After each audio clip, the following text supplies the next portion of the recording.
tutti quelli che vedono le foto della casa rimangono sempre stupiti del fatto che loro sono rimasti vivi. Olena è viva per miracolo, la sua casa a Mariupol le è crollata addosso durante uno dei tanti bombardamenti. Ha riportato una grave frattura alla gamba ed un trauma da schiacciamento, ora ricoverata all'azienda ospedale Università di Padova, ma prima ha passato l'inferno. Gli ultimi 10 giorni vivevamo nelle condizioni che non c'era acqua, luce e gas, quindi raccoglievamo la neve per scioglierla per poi fare l'acqua.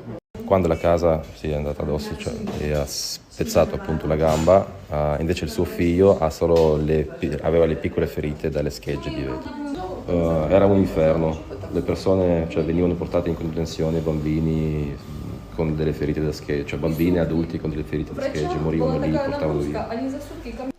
Ospedali distrutti, rimessi in piedi solo in parte, in Ucraina non si sta dietro ai pazienti che continuano ad arrivare giorno e notte. La collaborazione tra l'ortopedia dell'ospedale di Kharkiv e Padova è nata prima dello scoppio della guerra.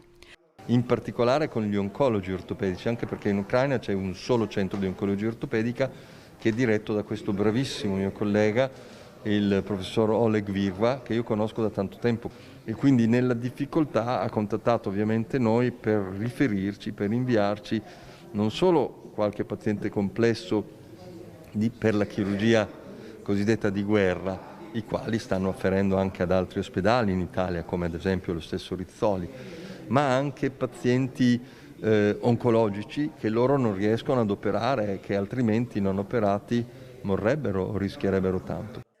Oltre ad Olena, altri 3 gli ucraini presi in carico recentemente dall'ortopedia di Padova. Un altro paziente che ha a causa di un'esplosione di una bomba ha riportato una frattura esposta della gamba, un paziente con una recidiva di un tumore osseo dell'ischio che necessita di un ulteriore trattamento chirurgico e una quarta signora che ha una protesi d'anca infetta che necessita appunto di una revisione.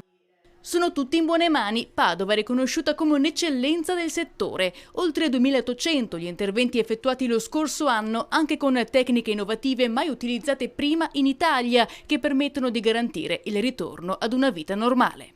Vorrei rimettermi a posto, vorrei ancora ballare e fare un giro a Venezia a piedi.